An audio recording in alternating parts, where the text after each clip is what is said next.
Et pour nous mener à cela et nous mener aux victoires, je vous remercie de votre attention et j'accueille le pilote, le commandant de notre action, Elliot Cooper.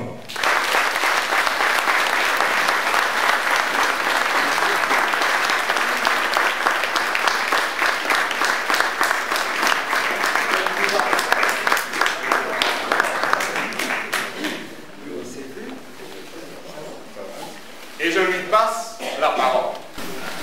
Bien, d'abord, mesdames, messieurs, pour un certain nombre d'entre vous, chers camarades, et puis André et tous les amis, merci de m'avoir invité.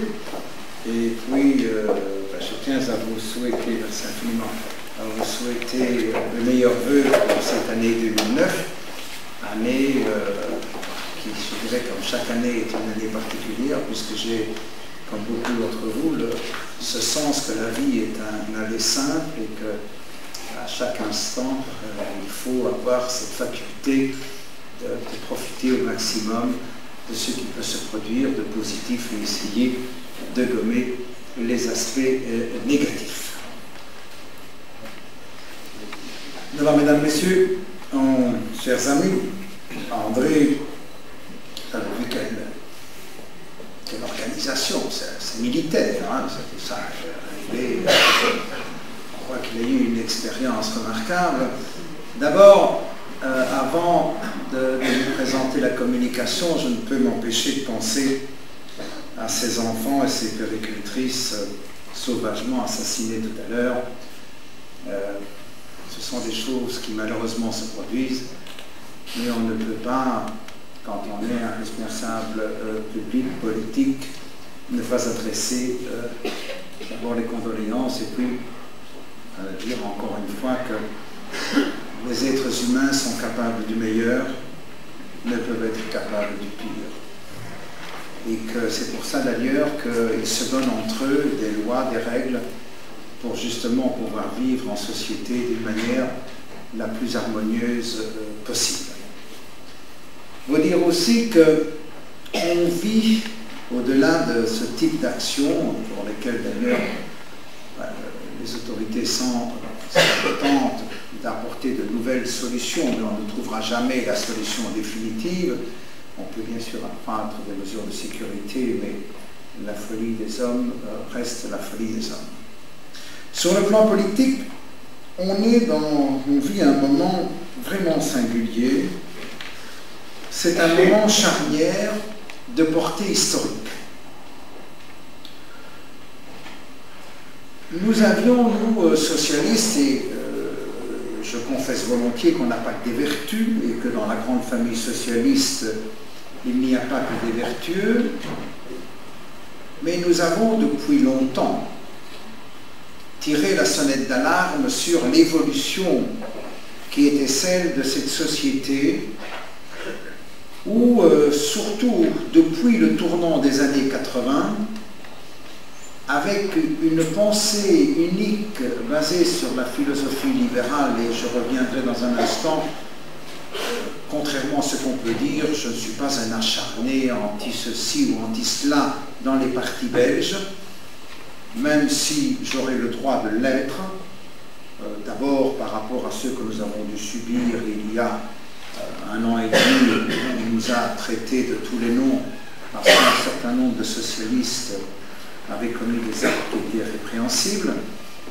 mais aussi parce que politiquement il y a des raisons de le faire, mais au-delà des libéraux chez nous, que ce soit les francophones ou que ce soit les néerlandophones, quand je parle de philosophie libérale et des libéraux, je l'englobe d'une manière générale et à l'échelle internationale, bien entendu, en tenant compte que ceux d'ici ont également contribué à créer ce mouvement de la pensée unique qui a consisté à dire quoi pour simplifier mon propos, mais qui a consisté depuis les années 80 à dire que finalement l'État, les entreprises publiques, le système organisé par la loi, tout ça était des rigidités qui empêchaient le développement de l'ensemble de l'économie, de la croissance, et qu'il fallait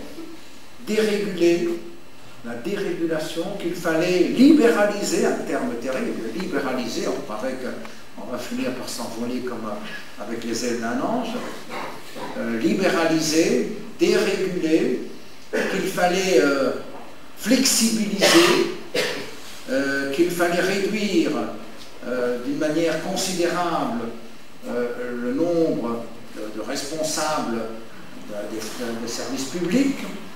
Et on a vu, notamment au niveau européen, mais pas uniquement au niveau européen, il y a deux mouvements en parallèle. Au niveau de l'Europe, avec des directives de plus en plus.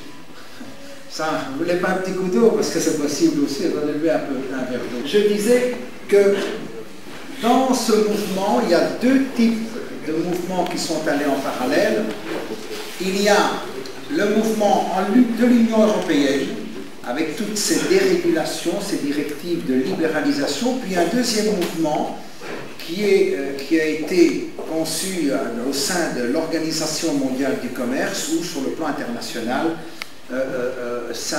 cette dérégulation s'est opérée. Et en fait, tout ça part de Reagan et de Thatcher dans les années 80, et puis s'est développé.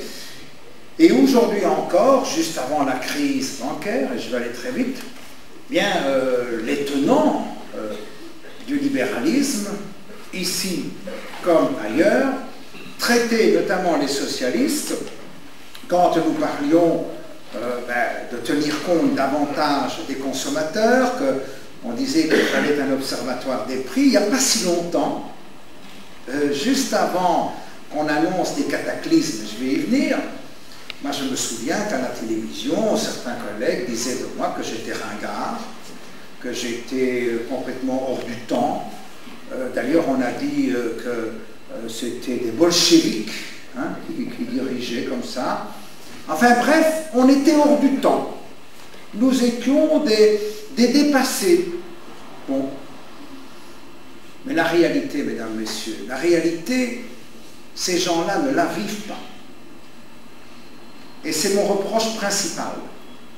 Ils ne savent pas ce que c'est, les difficultés que rencontre la grande majorité des gens et la grande majorité des Belges.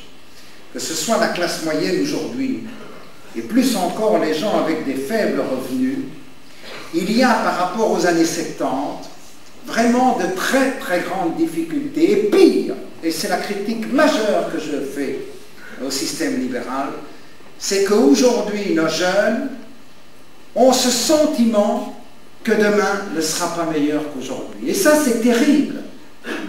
Ça, c'est quelque chose qui est inacceptable. La philosophie libérale nous a dupés. Et en plus, comme ils avaient beaucoup d'argent, et ils ont beaucoup d'argent, vous comprenez, et je l'ai vu après l'échec que nous avions connu le 10 juin, je peux vous dire qu'une fois l'échec consommé le 10 juin, plus personne n'a pris contact avec les socialistes. Mais plus personne. Les entreprises se sont précipitées ailleurs. Les moyens financiers, j'imagine, pour aider, non pas le parti, mais pour faire en sorte que la pensée, qui était chez nous la pensée de l'orange bleu, et qui ailleurs était la pensée de la philosophie libérale, tous ces moyens ont été utilisés, et le sont toujours, pour convaincre l'opinion publique qu'il faut aller vers cette société de dérégulation, cette société économique où l'économie est la finalité. Avec un laisser-aller, quand nous avions demandé d'avoir une certaine régulation, on a dit qu'il faut laisser l'autorégulation. D'ailleurs, vous, mesdames et messieurs les politiques, vous êtes tellement mauvais dans la gestion, vous êtes vraiment pas bons. Laissez-nous, nous, les grands spécialistes, les experts, les financiers, gérer les choses.